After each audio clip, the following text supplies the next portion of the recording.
teman-teman pengen ngebeli, kalian punya universe, contohnya let's say MBKA, Adaro, kemudian BNI, BRI, BCA gitu, yang big caps yang gede-gede, Astra, itu teman-teman mesti kayak spare diskon jauh lebih gede di bawah. In case itu adalah blue chip, jadi harus lebih punya projection long, itu harga yang diskon di bawah. Karena ketika itu terjadi, minus 10% dari IHSG, itu artinya saham-saham big caps-nya itu ya bisa kurang lebih 2 kali lipatnya gitu. 2 kali lipat. Oke kok, noted. Nah, sesuai yang udah ada dibahas juga nih kok di Stockbit Academy kan. Setelah itu kayak konfirmasinya kita pakai volume nih kok. Kok bisa kasih contoh nggak kok bahwa kayak pattern yang valid itu kayak ketika breakdown atau breakout itu tuh pakai volume gitu. Yang mungkin yang baru kejadian atau yang baru belakangan ini kejadian. Bisa kasih contoh nggak kok ke teman-teman Stockbitter juga. Jadi mungkin lebih ada bayangan gitu sih kok. Bisa sebentar ya. Nah, jadi kalau teman-teman perhatiin ini kenapa ini ya? Kalau teman-teman perhatiin di postingan saya beberapa waktu lalu, itu kan saya ada post satu chart, 2 case double bottom, cuman satunya itu jelek dan satunya itu bagus. Nah, yang bagusnya itu sekarang dia sukses mencapai targetnya, dan itu ada pola double bottom. Nah, double bottomnya di mana? Itu sahamnya BRPT 1. Nah, jadi begini. Nah, double bottom yang baik. Nah, ini kan ada dua low yang sama, yaitu satu di sini nih. Satu di sini. Nah, satu lagi di sini. Nah, itu double bottom. 2 titik yang sama. Nah, ini double bottom bukan? Jawabannya bukan. Dia double bottom kalau seandainya berhasil break titik tertingginya, resisten, atau yang dinamakan dengan neckline. Nah, ini ada di Stockbit Academy. Betul. Nah, begitu neckline ini tertembus, ya, itu artinya pattern ini adalah confirm dan valid. Selama belum ketembus, itu masih berupa spekulatif. Saya belinya tuh di sini, Bro Michael. Jadi hari pertama dia nge-break, kemudian koreksi. Oh, jadi kok beli ketika udah belinya di sini. Yes, saya belinya di sini. Saya sempat beli di sini, turun, saya short. Nah, di sini saya nggak sempat beli. Nah, di sini saya beli lagi. Nah, jadi waktu saya beli di sini saat ini tuh kurang lebih 14% kalau nggak salah. Itu bisa saya kasih lihat. Nah, syarat pembentukan double bottom ini apa? Yaitu candle penembusan ini, volumenya harus yang paling besar. Nah, kita coba lihat volumenya. Nah, ini selama dia nggak ada, volumenya ini yang paling besar. Nah, sehingga ini very, very confirm dan valid. Nah, ngitung targetnya gimana? Nah, kalau ngitung targetnya yaitu dari titik terbawah ke titik teratas. Jadi sepanjang ini, kalau kita copy, kita tarik. Nah, inilah target dari BRPT yang udah kesampaian. Memang saat ini pattern dari BRPT itu memang hanya memberikan setup sebesar ya kurang lebih belasan persen dan udah kesampaian. Dan dia ketahan di salah satu strong resistance MA200. Tapi kalau udah capai target saya jual. Kalau di opini saya, selama itu saham masih bergerak naik, ya nggak perlu buru-buru dijual. Kecuali dia udah bergerak berlawan, contohnya udah begini nih. Nah, itu baru deh boleh consider untuk dijual. Untuk saat ini saya masih keep. Karena ya selama dia masih uptrend, saya nggak perlu buru-buru jual. Seperti itu. Oke. Mau nanya sih kok, lanjutan nih kok. Berarti buat teman-teman juga, berarti ingat ya, kita itu pattern itu kebentuk ketika semuanya benar-benar udah breakout ya kok ya, bukan misalnya kayak baru setengah, baru apa gitu. Berarti itu belum valid, betul ya kok? Belum valid, betul. Sama sekali belum valid ketika belum kejadian. Kalau teman-teman, contohnya begini ya, ini ada satu saham yang bergerak seperti ini. Nah, kemudian naik, lalu begini lagi. Nah, teman-teman udah bilang, wah ini double bottom nih. Belum tentu. Kalau dia begini gimana? Nah, kalau dia begini dia downtrend. Mau spekulasi beli boleh, tapi kalau seandainya dia turun ya itu harus disiplin. Kalian spekulasi dia double bottom, kalau nggak kejadian ya udah out. Jangan cari pembenaran yang lain. Banyak kok sekarang saham yang kelihatannya mau double bottom, tapi ya ujung-ujung tetap aja breakdown karena memang market lagi jelek. Banyak yang trennya tuh udah turun gitu loh. Gitu. Dan ini salah satu contoh ya.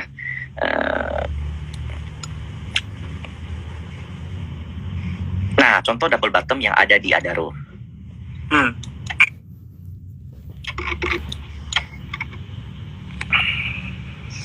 Nah, jadi ketika Adaro berhasil break titik tertingginya, yang di sini, dia terjadi dengan volume besar atau 90% paling besar. Yang ini, ya let's say, itu ada usaha penembusan tapi gagal. Nah, di sini tuh salah satu yang paling gede. Dan ini termasuk confirm, karena titik candle tertingginya, itu dibentuk dengan volume paling besar, dan selama pembentukan itu terjadi dengan volume yang bisa dikatakan rata-rata. Nah, ini ada satu yang tiba-tiba kenceng, maka itu ada indikasi bahwa saham ini setupnya udah jadi dan dia akan melanjutkan kenaikan ke atas. Nah, begitu juga tuh kalau kita lihat IHSG ini ada agak ngeri Michael.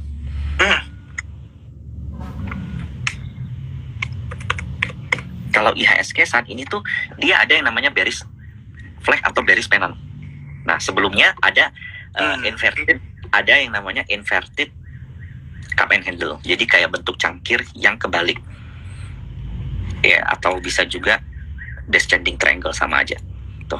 Jadi target penurunan dari pola ini sebelum ini ya, itu adalah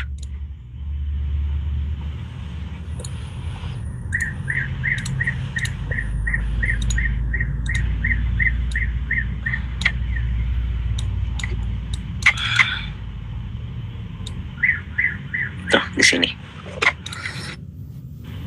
Jadi tepat setelah dia nyentuh target, habis itu IHSG rebound. Sayangnya IHSG itu nggak bisa ngelewat MA200. Jadi MA200 itu salah satu moving average yang penting. Itu di modul juga ada, dan saat ini terlihat IHSG ngebentuk sebuah pola yang namanya bearish flag. Pola lanjutan ini namanya bearish continuous pattern, yang I hopefully juga ini sebenarnya nggak kejadian, tapi kita mesti prepare aja. Nah, prepare for the worst. Iya, besok sih IHSG ada potensi rebound, tapi kalau dia nyentuh MA200 ini dan nggak berhasil lagi, nah dia lanjutkan penurunan tuh, gitu. Nah, buat teman-teman nih yang tadi bingung, misalnya kayak bearish flag tuh apa sih, cara gambarnya gimana, terus kayak tadi kok Michael bilang inverted cup and handle tuh gimana, tadi saya bilang double top tuh gimana cara gambarnya atau cara identifikasi kita segala macam, itu semua udah ada ya. Kok Michael juga dijelasin semua di Stockbit Academy, dan itu lengkap. Kalau kalian mau lihat sukanya teks ya boleh teks, kalau kalian mau lihat video juga ada. Kok Michael ngejelasin satu-satu di situ. Langkah-langkahnya udah lengkap banget. Ya kok ya, bener ya? Yes, betul banget. Dari paling basic sampai jadi gitu. Iya, dari paling basic jadi sampai pakai contoh ya kok ya? Yes, benar. Betul. Jadi bisa langsung kita aplikasiin lah ya, bisa dibilang ya. Yes, dan itu juga sampai saat ini juga masih saya pakai. Jadi ya yang kayak begini-begini analisa saya yang nggak jauh-jauh dari yang ada di Stockbit Academy gitu. Nah, ini double tops yang Bro Michael maksudnya teman-teman begini kali ya. Betul, nah, yang lumayan besar tuh. Iya. Nah, ini makanya memang agak krusial nih kalau seandainya kejadian nih. Maka artinya ada bearish continuous lagi. Cuman kalau saya melihat, let's say kayak inflasi 9,1% tapi direspon market begini, I think ini mestinya nggak break ya. Karena everything is priced in. Jadi semakin gede atau semakin orang takut sama satu momen, begitu udah kejadian, nah itu justru biasanya tuh orang udah sebelum sampai momen itu harganya tuh udah reflect gitu. Makanya semakin sering kita ngomong resesi, nanti malahan harga justru indeks nggak kejadian gitu. Bisa jadi seperti itu, tapi who knows gitu. Kita harus tetap strict sama apa yang kita lihat di market dibanding dengan apa yang kita lihat. Iya, sip. Nah, tadi kan Koko udah bahas nih tentang kayak indikator juga kita udah bahas kita ada bahas di Stockbit Academy ya, teman-teman. Nah, mungkin aku mau bahas lanjutannya adalah kan habis chart pattern terus kayak dikonfirmasi pakai volume, setelah itu dibantu indikator. Nah, sebenarnya kalau candlestick pattern sendiri nih kok, kan tadi udah chart pattern, tapi candlestick pattern itu berperan nggak sih kok sebenarnya dalam breakout atau breakdown? Jawabannya yes. Jadi kumpulan dari candlestick itu akan menciptakan pattern. Nah, ketika pattern tercipta, selanjutnya akanlah muncul yang namanya trend. Jadi candlestick itu sebenarnya analisa yang paling basic. Nah, kalau seandainya teman-teman menganalisa candle ngebeli dan istilahnya tradingnya tuh masih terkadang bingung di ombak-ambing market. Nah itu mungkin karena teman-teman terlalu melihat dalam jangka waktu yang short term. Jadi ketika momen market volatil seperti ini, analisa candlestick itu susah banget. Boleh dikatakan kayak kita kayak mungkin kayak disuruh nyari orang di tengah keramaian gitu. Nah itu ketika terjadi momen volatilitas seperti ini, jadi kayak likuiditas bursa kan hilang. Sehari transaksi itu 10 triliun kurang lebih, dan itu turun. Sempat ada 8,5 triliun. Kalau kalian perhatiin volume IHSG itu juga berkurang terus. Kalau teman-teman fokus sama candlestick, itu bakal confused banget pasti. Karena candlestick menjadi salah satu, jadi yang acak. Jadi candlestick itu akan semakin lebih mudah dianalisa jika dalam keadaan tidak volatil dan volume tinggi. Apakah itu berperan dalam pembentukan chart pattern? Jawabannya very yes. Amat banget. Amat berperan. Contoh kayak tadi mungkin aku tambahin yang BRPT kali ya kok ya. Itu Yes. aku ngeliat ada calving ya kalau nggak salah ya namanya ya. Benar nggak? Dan itu udah kayak chart pattern-nya kebentuk. Terus dia nembus neckline. Terus dia volumenya tinggi. Jadi itu bener-bener terus kayak candlestick Koreksi. pattern-nya bentuknya bagus. Itu bener-bener konfirmasi ya kok. Makanya itu udah bener-bener dia langsung terbang ya. Yes, dan koreksi kemarin juga volumenya rendah, dan itu yang membuat saya cukup config untuk entry di setup itu gitu. Jadi sesederhana itu kalau ngelihat chart pattern sebenarnya. Jadi ketika dia ada penurunan, terus didukung dengan volume yang kecil, mungkin itu jadi satu kesempatan buat kita, maksudnya aman lah, masuknya lebih aman gitu ya, kalau bisa dibilang ya. Betul, karena volume besar, kemudian koreksi dengan volume kecil, artinya kan majority masih di dalam gitu. Mereka mau keluar sampai habis, ngebuat harga turun tuh nggak bisa gitu. Jadi likuiditas tuh di hari kedua itu berkurang, dan koreksi dengan volume kecil artinya jumlah seller itu, seller yang ada tuh udah berkurang gitu. Contohnya nih ya, harga saham naik 10%. Pasti kan saya beli, Michael beli, dan orang-orang lain bisa jadi beli. Nah, kemudian jika saham ini mau melanjutkan kenaikan dan harga saham diturunkan, rame-rame ngejual semua. Apa yang terjadi dengan volume? Semua yang beli kemarin jual besoknya. Bersih. Jawabannya volumenya pasti besar kan? Kita beli rame-rame, sahamnya naik kenceng. Besok diturunkan, semua rame-rame jual. Sama rata dengan jumlah kemarin. Maka jawabannya volumenya pasti juga sama, besar. Tapi yang terjadi di BRPT adalah ketika koreksi dengan volume kecil. Artinya apa? Yang keluar itu maybe retail-retail yang ya ini cuan-cuan sedikit, oke lah, kemudian dijual gitu. Nah, istilahnya weak hand gitu. Nah, sementara strong hand-nya atau big player-nya itu masih di dalam. Dan itu kita bisa juga lihat di siapa yang beli, siapa yang jual, average-nya di berapa, itu dipakai fitur bandarmologinya, bandar detektornya Stockbit. Dan itu semua juga lengkap. Bersum, istilahnya bersum. Ya waktu itu kita sebenarnya waktu itu di live pertama kita pernah bahas ya kok ya. Gimana cara gabungin broker sama gabungin support analysis mungkin kalau mau coba lihat boleh kali. 7 Juli kita itu yang buat breakout adalah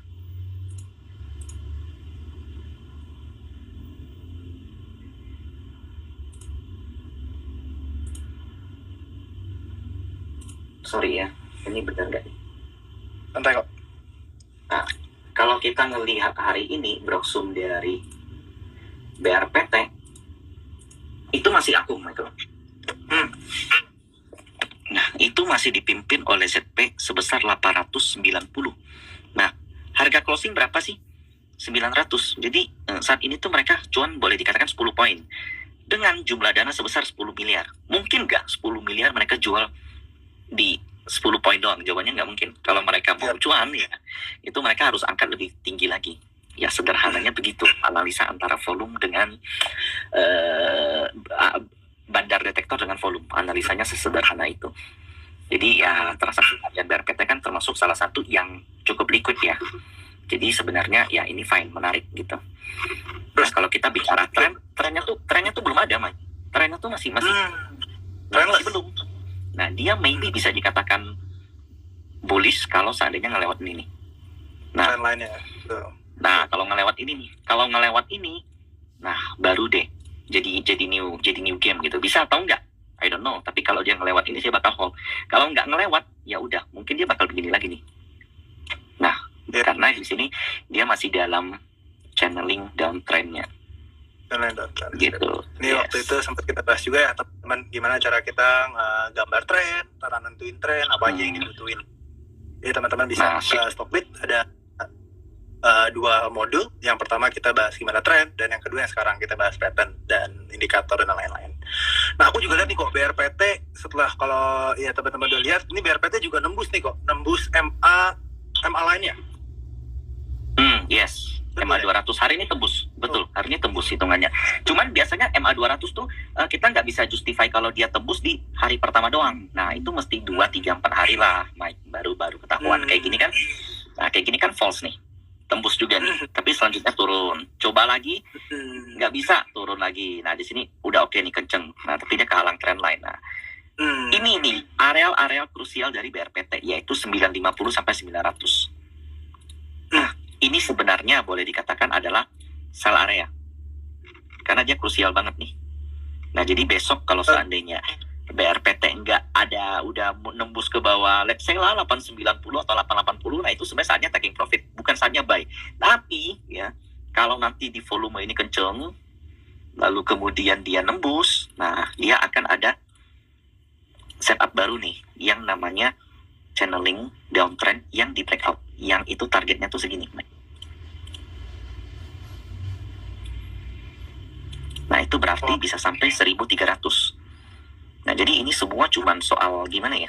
Saham boleh sama, tapi strategi entry sama strategi exit kalian itu yang tiap orang berbeda-beda kan. Gitu. Kalau ini breakout, bisa jadi saya nambah. Tapi untuk saat ini, saya nggak berani spekulasi beli saham ketika breakout. Saya akan nunggu ketika dia breakout, kemudian koreksi. Dan koreksinya ketahan, baru saya beli. Ya, saya lebih suka gitu. Sementara ada yang suka beli ketika breakout, ada yang suka beli ketika koreksi. Gitu. Jadi bisa aku simpulin bahwa sebenarnya indikator itu oke, kita bisa gunain. Tapi sebenarnya itu sebagai alat bantu aja ya kok ya sebenarnya. Jadi bukan penentu gitu ya.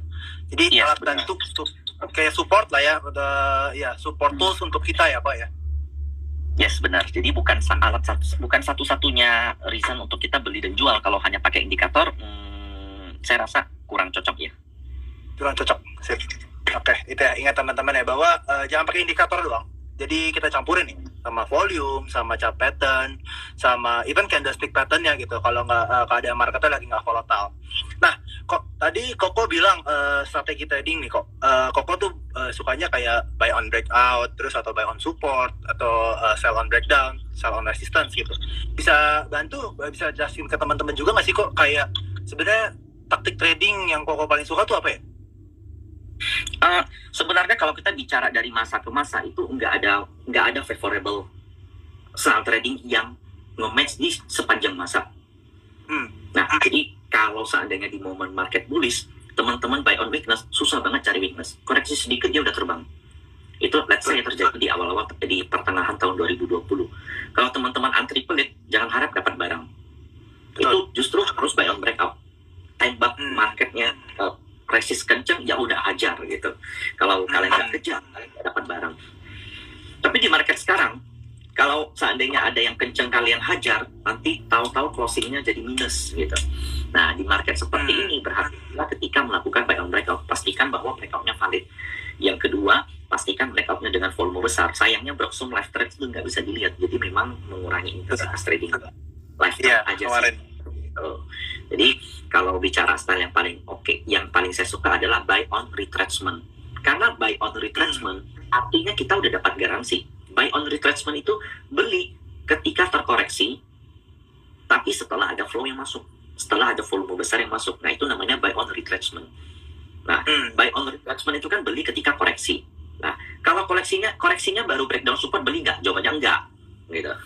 Jadi buy on weakness itu buy on weakness adalah enggak semua bisa kalian buy on weakness. Kalau sahamnya turun terus, lower low terus, buy on weakness terus, ya makin lama makin turun. Boncosnya. Kapan reboundnya? Jadi buy on weakness boleh, asal pastikan udah ada garansi yang ngepastiin kalau pembelian kalian itu aman. Nah, salah satunya itu dengan volume. Gitu. Oke. Jadi teman-teman ingat ya, maksudnya bukan pakai satu taktik trading untuk semua trading kita gitu. Semua trade kita pakai yang sama gitu terus. Jadi menurut Ko Michael ya, taktik trading yang bagus adalah kita bisa nyesuaiin nih sama keadaan market. Kita bisa fleksibel keadaan market Yes. dimanapun, jadi kita tetap cuan. Betul ya Pak ya? Yes. Hmm. Betul banget. Mungkin nextnya aku mau nanya nih kok, kan udah taktik trading, udah capetan dan segala macam. Terus yang bagus kayak kan ada yang bilang kayak stop loss yang bagus tuh berapa sih, risk reward yang bagus tuh kayak gimana sih, kayak gitu kok. Atau money management yang bagus atau portfolio management yang bagus tuh persentasenya di berapa sih kok. Nah mungkin kok Michael bisa share nggak ke teman-teman ke Stockbitor nih, kira-kira kayak resep G2 lah, risk reward rasionya berapa yang kok Michael yang pakai, yang ideal lah istilahnya. Nah, gini, kalau kita bicara risk reward ratio, pertama itu minimal pasti 1:2. Nah, kalau lebih itu sebenarnya akan jauh lebih baik. Ini contoh ya, mungkin aku kasih lihat. Mungkin kita pakai contoh BRPT terus ya, karena Boleh. BRPT ini salah satu yang lagi oke pergerakannya. Nah, ini contoh ya. Yang saya jarang kasih gambar itu biasanya tuh saya cuma kasih chart doang, itu satu. Nah, karena kalau kasih risk dan reward itu kan repot banget. Betul.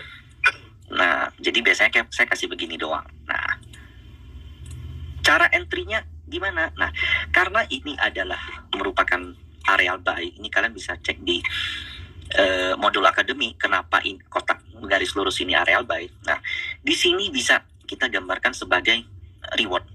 Risk. Bentar. Ini di Stockbit sebenarnya ada ini nih.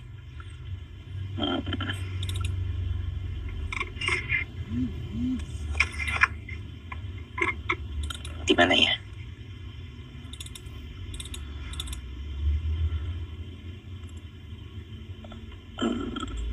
Saya lupa deh. Jadi gini.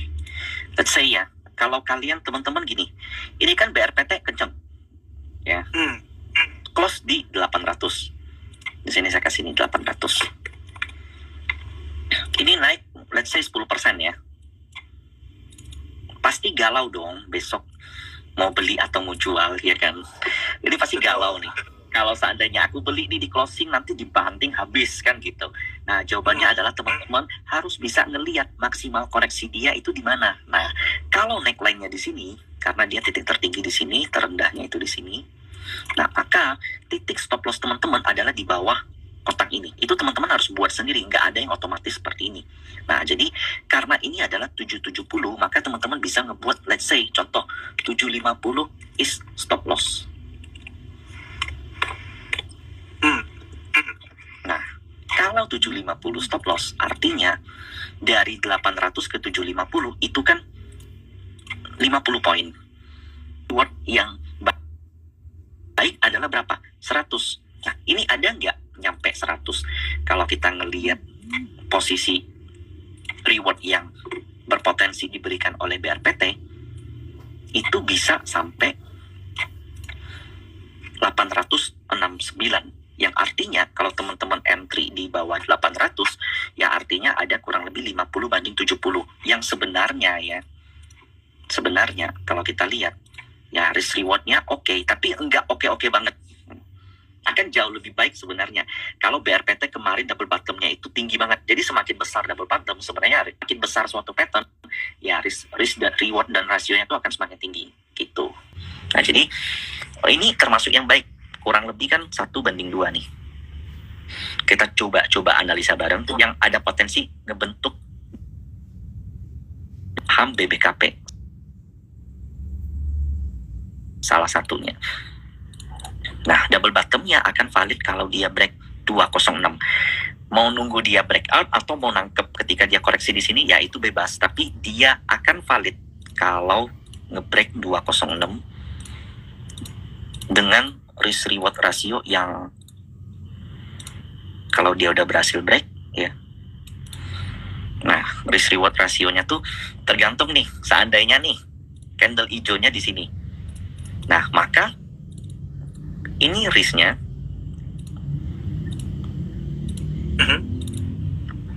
ini rewardnya gitu kan begini. Tapi kalau seandainya candle hijaunya di sini kalian entry, maka ini rewardnya dan ini risknya udah set up banget kalau udah begini. Jadi akan jauh lebih baik kalau kalian bisa nangkepnya tuh di sini, di bawah gitu. Nah, ini momen koreksinya kira-kira sampai di mana? Ini kalau kalian baca modul akademik kalian akan tahu juga, yaitu bisa pakai Fibonacci gitu. Betul. Jadi momen koreksinya, nah salah satunya bisa tarik dari paling bawah ke paling atas. Nah, nanti area koreksinya biasanya itu ada di garis-garis yang ada di Fibonacci. Nah, kalau kita lihat kalau saya lihat sih ada potensinya di sini nih, di 0,5. Nah, yaitu di sini. Nanti ketika dia misalnya mantul, yes, bisa juga ngebentuk perhatiin. mungkin itu kali ya kok ya. Bisa ngebentuk handle, bener. Handle dari pola yang namanya cup and handle. Cangkir. handle. Yes. Nah, gitu. Jadi sebenarnya kalau kita bicara setup itu tergantung dari setiap trader ngebuatnya gimana, nyamannya gimana. Dan saat ini memang kalau kita bicara saham yang hype tahun-tahun dari awal tahun ya sampai sekarang itu rata-rata memang trennya udah selesai gitu, risk rewardnya udah kecil. Nah, saham-saham saat ini naik justru yang kemarin terkoreksi. Nah, salah satunya kayak saham-saham saham call second liner, kemudian kayak tadi BRPT, kemudian tadi ada BBKP. Nah, justru banyak saham-saham teknologi yang saat ini rebound karena koreksinya juga udah cukup dalam ya naiknya. Gitu.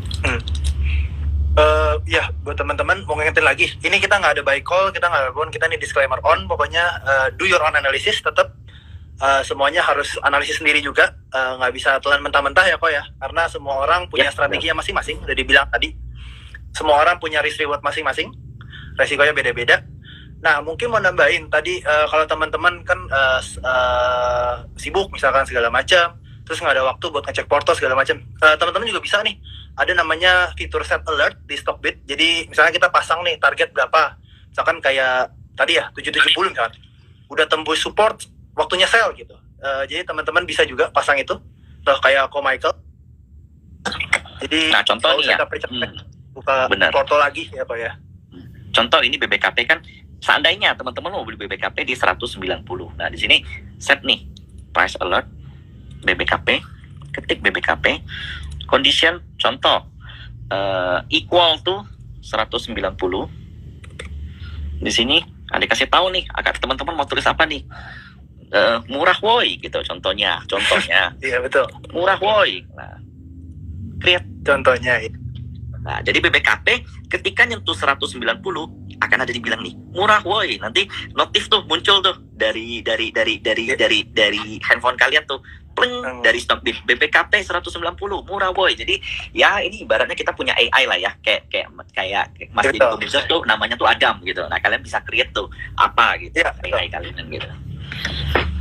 Nah, ini menarik, asisten kita lah. Asisten digital. Jadi teman-teman bisa entry sampai 10-20 saham juga oke. Jadi contohnya malam-malam teman-teman analisa, kemudian tentukan semua titik tepatnya, kemudian set condition. Nah, kayak gini ada murah woi, ini ada sampai 10 contohnya kita entry. Teman-teman bisa hitung tuh hit rate kalian yang buy on breakout seperti apa, buy on weakness seperti apa, atau bisa juga berdasarkan saham. Kalau trading di saham second liner hit rate-nya gimana, trading di saham big blue chip hit rate-nya gimana gitu. Jadi itu menarik. Gitu. Contoh kita add lagi ya. Kayak BRPT. Nah, boleh. Ya, tadi saya BRPT ini kita tentuin resistennya di berapa nih? Tadi kan trendline ada, ini salah satu resist kan di sini nih, di area 9 lah, kita ambil 930 lah ya. Nah, kita bisa tambah tuh. Ya, BRPT.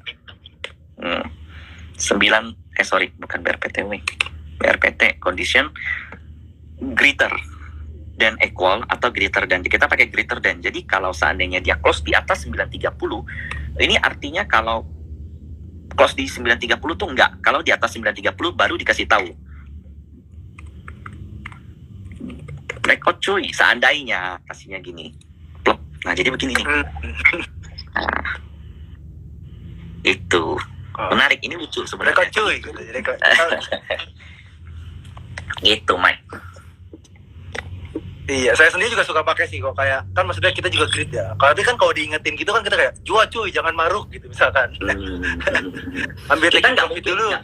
Nggak mungkin lah ngemantau semua satu-satu. Kalau contohnya 10, Betul. lu tahu semua 10 areal saham yang lu tahu gitu. Contohnya kayak BBKP itu di angka sekian baru sekian. Contohnya BNI angka sekian baru sekian ya. Jauh lebih baik lu beginilah, apalagi yang portonya supermarket 20 saham, 30 saham. Wah, saya nggak bisa bayangin sih. Wah, capek banget sih kok. Pasti capek banget. Nah, kan kita tuh ngomongin nih kok risk reward per saham ya. Mungkin aku terakhir sebelum kita ke Q&A aja kali ya, pasti teman-teman banyak banget nanya. Sebelum kita ke Q&A, istilahnya kita minimal trade ada nggak sih kok, kayak minimal sekali trade kita tuh ada berapa persentase dari saham nggak sih? Itu ada cara ngitungnya nggak kok, kayak portfolio manajemennya gitu kok? Di saat market seperti ini ya, cashku minimal 50%, Mike. Karena aku nggak tahu kalau tiba-tiba nanti malam ada berita apa yang buat market jatuh. Terus outlookku market ini masih bearish. Nggak bisa dikatain udah reversal, meskipun hari ini naik close yang cakep ya hari ini close-nya, tapi kalau kita ngelihat keseluruhan tren rebound-nya tuh even nggak ada konsolidasi. Jadi untuk saat ini ya porsi cashku tuh lebih dari 50%, even mendekati 80%. Nah, kalau seandainya over gimana? Contohnya ada setup oke yang ngebuat aku pengen beli satu saham. Ketika aku beli kegedean gitu, bablas gitu. Nah, itu aku harus jaga tiap hari. Itu aku harus jaga ngelihat kalau dia tiba-tiba balik badan, ya aku harus jual. Karena aku punya rasio cash minimal. Saat ini cashku adalah 70%.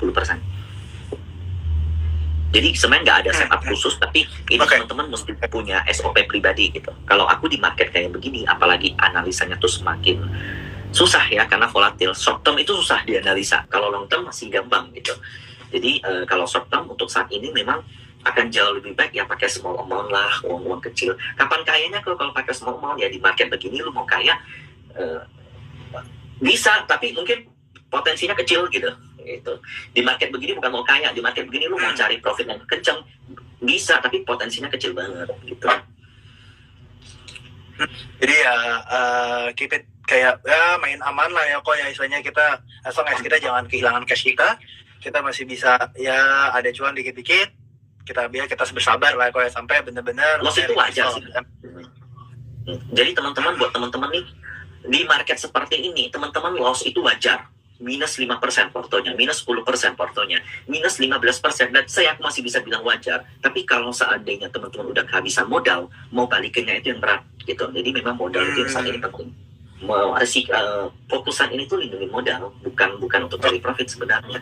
Kalau seandainya teman-teman ada dapat setup yang bagus, mau entry, fine, itu mungkin bisa bantu kurangin loss-loss yang ada kemarin. Yang penting satu, jangan sampai modal habis. Jangan sampai modal habis, betul. Jangan benar-benar cuma ya. Iya, mungkin buat summary-nya semua sebelum kita ke Q&A apa ya, kayaknya ada banyak banget nih pertanyaan. Mungkin ya aku mau summary. Jadi yang pertama kita lihat pattern-nya secara keseluruhan. Terus ketika breakout kita lihat volume dia gimana. Ya kok ya. Setelah itu kita lihat ada indikator-indikator pendukung nggak gitu, kayak misalkan RSI atau tadi MA atau misalkan kayak ya MACD gitu segala macam.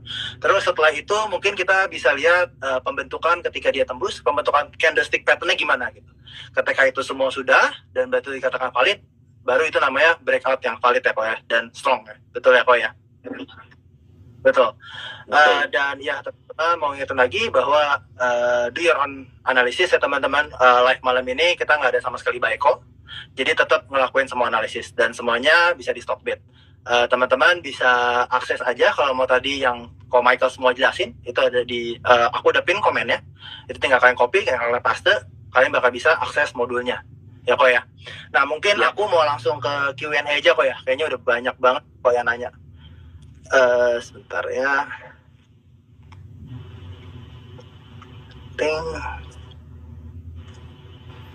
Oke, yang pertama pertanyaan CPI atau inflation 9.1% US means Fed kemungkinan besar naikin yes juga naikin 100 BPS di akhir Juli atau 1%, jadi bilang.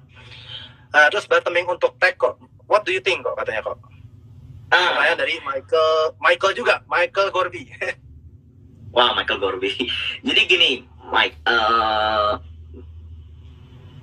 kalau kita bicara bottoming untuk tech itu masih too early. Tapi kalau kita bicara apakah saham teknologi saat ini penurunannya sudah terbatas, jawabannya yes. Jadi maybe bisa one last drop, abis itu kemudian ya maybe sideways atau maybe rebound, I don't know.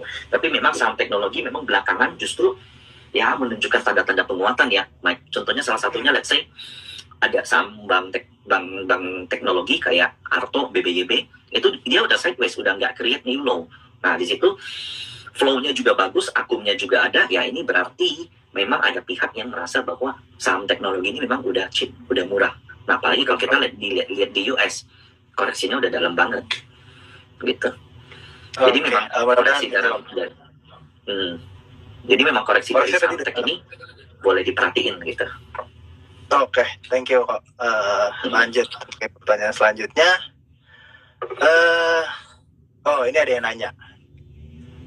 Ya mungkin ini juga sempat kita bahas di indikator juga di Stockbit kalian bisa akses, tapi mungkin kok bisa jelasin money flow dong kok, katanya, kata Juverio 17.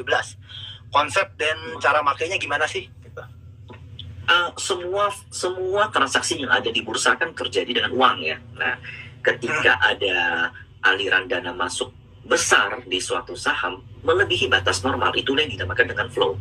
Nah jadi kalau teman-teman bilang flow itu ngebaca foreign, ya jawabannya enggak. Itu dari manapun boleh, mau dari domestik, mau dari foreign, asal uang yang bukan untuk endam istilahnya. Ya, nah itulah yang dinamakan dengan flow. Jadi ketika ada dana gede masuk ke suatu emiten dan dana ini menetap, dana ini nggak langsung keluar. Dana ini punya istilahnya, kalau kita bicara teknikal, punya long term projection yang dinamakan dengan akumulasi. Nah itulah flow. Nah, jadi cara mengebaca flow, flow bagi saya belum tentu flow bagi Michael, tapi sama-sama Michael sih. Flow bagi saya belum tentu flow bagi Budi gitu. Flow bagi saya belum tentu flow bagi siapa gitu. Jadi kalau di my view adalah flow itu dana masuk ke suatu emiten di atas rata-rata dan dana ini nggak keluar. Nah, dana itu nggak keluar, itu yang ingat teman-teman. Udah masuk nggak keluar, dan dalam itu nggak cuma asing. Gitu. Maksudnya kayak orang-orang kan sering bilang dalam periode tertentu nggak cuma asing doang, bisa aja domestik, betul ya Pak ya? Nah, tapi teman-teman kalau mau lihat juga untuk money flow dan kayak net foreign flow, kalau emang kalian tetap pengen lihat, itu bisa di screener atau di technical indicator kita, itu udah tersedia juga. Screener ada yang namanya net foreign buy, net segala terus atau net foreign sell dan segala macam, itu teman-teman bisa akses di screener Stockbit. Mungkin itu. Aku lanjut lagi ke pertanyaan selanjutnya.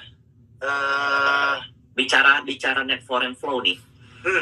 Salah satu yang terbaik itu Stockbit.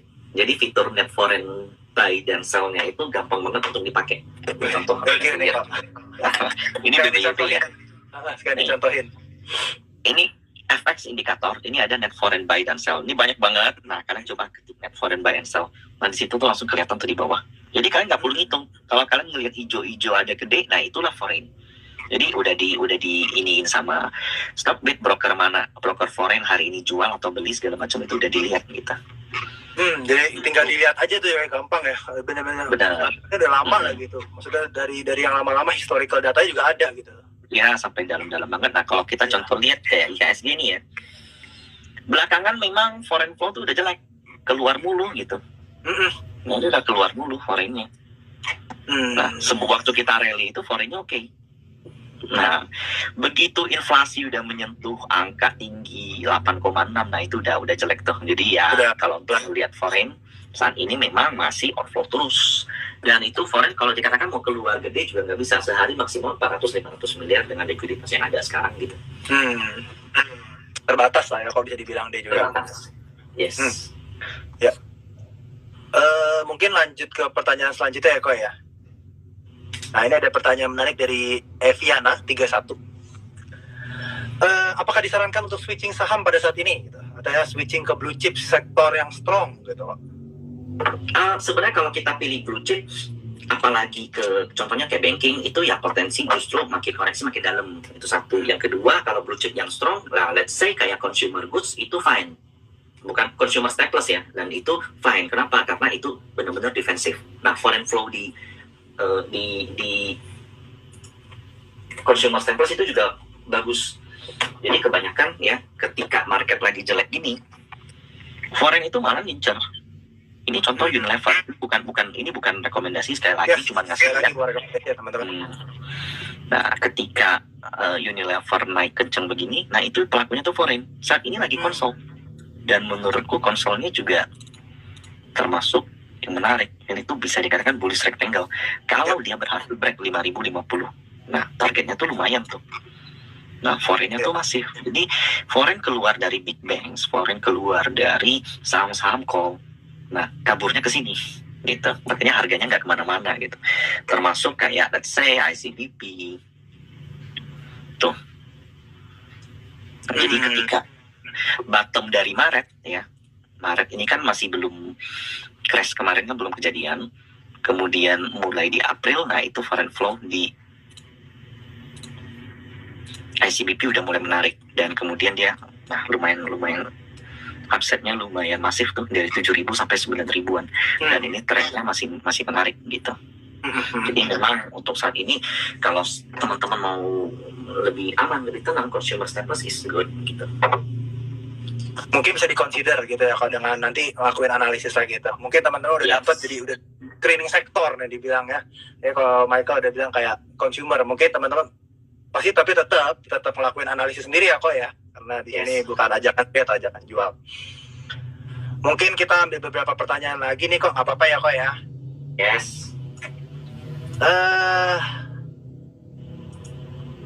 Nah mungkin ini ditanya, mungkin pertanyaan tadi udah dijawab juga sebenarnya waktu kita live. Tapi dari Tokopedia, kenapa biasanya habis naik kenceng besoknya ada koreksi? Kalau emang bandar mau naikin lagi, retail plus rame, dia bilang. Mungkin kayak kalau habis retail tambah rame gitu. Harus ada koreksi. Ya, yes. Gini. Pola pikir kita tuh harus kita ubah. Kalau kita mikirnya seperti retail, maka kita akan diobak-abik seperti retail, itu satu. Kalau kita mikirnya seperti market maker, maka yang ketika ada satu saham lagi kenceng, seandainya nih, transaksi satu saham biasanya 1 miliar. Saya punya uang 10 miliar. Saya angkat nih sahamnya 7 miliar. Plop, hari itu 7 miliar naik kenceng. 7 miliar ini kira-kira saya sendiri nggak di market? Enggak kan? Pasti ada yang ikut juga kan? Gitu. Nah, waktu kita mulai HK34 harga saham, ketika flow kita berhasil menaikkan harga 3-4-5%, pasti kan ada yang lain ngeliat muncul di running trend, trigger buy itu. Trigger buy, ikut beli di harga bawah, atau maybe beli di harga atas. Nah, 7 miliar. Harganya naik 10%, let's say. Kalau seandainya saya ngangkat lagi besok, pakai uang 3 miliar, contoh, kemudian yang beli di bawah ikut keluar, saya ketemu seller nggak? Ketemu dong. Saya potensi rugi dong. Nah, ketika saya ngangkat 7 miliar, cara saya untuk melihat ada nggak penumpang gelap yang ikut? Ada nggak retail-retail yang ikut? Gede nggak retail yang ikut kemarin? Jawabannya adalah banting harganya. Jadi kalau udah kenceng, besok saya banting, volumenya kecil. Jadi saya banting nih, saya jual nih. Contohnya, 7 miliar saya beli 10.000 lot. Besoknya saya jual 2.000 lot. Ketika saya jual 2.000 lot, ternyata nggak muncul seller yang banyak ikut jual gitu.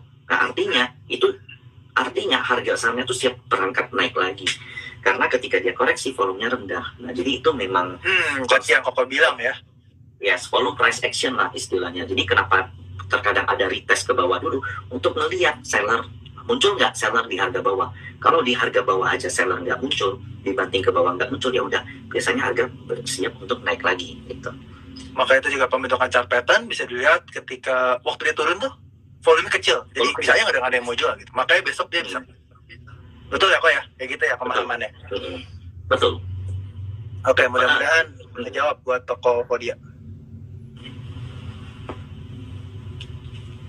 Mungkin 2 pertanyaan lagi ya kok ya, maaf nih ya, ambil waktunya.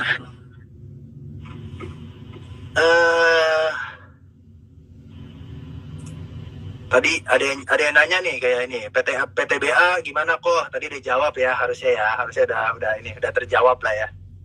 Tapi kayak Michael beneran kita lihat istilahnya gitu. Terus mungkin ada yang ini kok. Katanya sebenarnya periode berapa lama yang harus diperhatikan untuk money flow? Ada dari saham. Kan?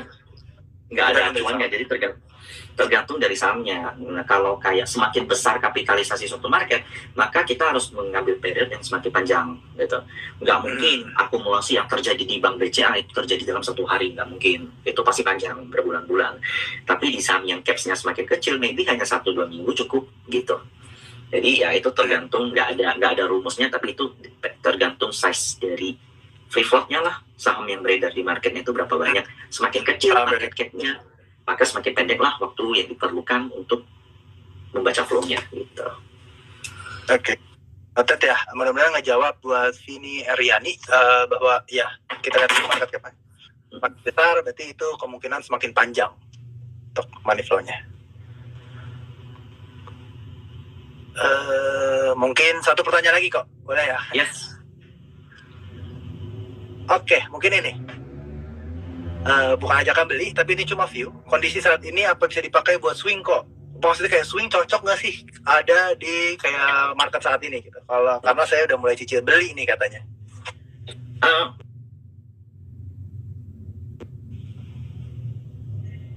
Wah, kayaknya Michael agak Tes. ya.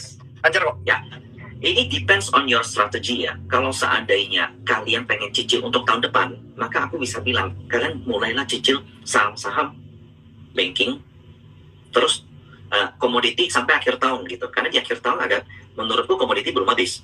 Komoditi masih fine, masih gerak, tapi harga sahamnya turun dulu. Nah, tapi kalau untuk saat ini swing ya, untuk kita bicara short term period itu 1-2 bulan, itu saham yang naik tuh not basically sektor apa gitu, tapi dari sahamnya aja gitu. Contoh ya, ada Raja yang tiap hari higher high, satu, ada BRPT yang tiap hari higher high gitu. Terus juga saat ini kok juga lumayan reboundnya, tapi kalau kita bicara long term period ya masih agak susah. Dan itu tergantung dari view kalian. Jadi kalau seandainya kalian stock picking yang ada untuk saat ini short term, ya pasti pilihannya terbatas. Tapi kalau long term, pilihannya banyak. Salah satunya banking, tapi takes longer time. Jadi bukan yang kayak hari ini, besok seandainya minus 3% kalian beli. Minggu depan minus 2% kalian beli lagi. Bukan kayak gitu. Jadi contohnya udah minus 10% baru kalian beli gitu. Ya pakai alert di Stockbit lah itu jauh lebih oke daripada kalian ngeliat tiap hari itu bisa merusak psikologis. Betul. Jadi jawabannya juga ada. Bisa yes. Sorry, apa kok? Nah, jadi kalau kondisi ini menjawab itu apa bisa dipakai buat swing? Jawabannya bisa, tapi pasti portonya belum bisa bergerak kemana-mana. Sabar aja gitu. Dan di Stockbit ya bisa kalian tahu ya, pakai teman-teman ya yang tadi aku ingetin, price alert. Jadi kalian bisa pakai, nggak usah capek-capek lihat, sekali analisis nanti ada asisten kita yang ngasih tahu lah beli atau jual sesuai dengan strategi yang udah kita itu. Nah, mungkin live hari ini kita sampai situ aja. Mudah-mudahan ngebantu teman-teman juga. Dan aku udah pin komennya di Stockbit, pin komen Stockbit untuk Stockbit Academy yang Ko Michael bawain, yaitu technical analysis intermediate. Jadi teman-teman yang mungkin belum baca, mungkin bisa juga ke yang basic dulu ya kok ya. Jadi dari basic baru belajar ke situ pelan-pelan. Jadi kalian belajarnya benar-benar runtut dari semua. Jadi benar-benar bisa nguasain kayak Ko Michael. Amin. Jadi bisa cuan terus kayak Ko Michael nih. Terus ya mungkin semuanya bisa diakses secara free di Stockbit teman-teman. Mungkin itu aja. Ada kata kau buat Stockbiter malam ini? Teman-teman buat yang saat ini lagi galau karena market atau lemes atau nyerah atau let's say capek, terus terang kita juga ngalamin itu gitu. Market memang ketika dia ada naik ada turunnya, dan di market seperti inilah kita belajar lebih banyak sebenarnya ya. Jadi teman-teman perlu lebih ya, kalau kita lihat short term period memang market lagi susah, tapi ini nanti ke depan ya kita akan ada cycle-nya, kita balik lagi. Jadi untuk saat ini ya gunakanlah waktu yang bagus ini untuk belajar gitu. Ya mungkin kata-katanya terakhirnya mungkin kayak ya pelaut handal dibentuk dari ombak atau laut yang ganas ya Pak ya. Jadi ya mudah-mudahan setelah ini kita menjadi pelaut yang handal ya Pak ya. Betul, nakoda yang handal gitu. Jadi kita Amin. banyak belajar lah dari market kali ini gitu, buat teman-teman juga. Mungkin segitu aja kok live malam ini. Mungkin ke depan-depannya kita bisa live lagi. Thank you kok, thank you banget. Thank you. Thank you.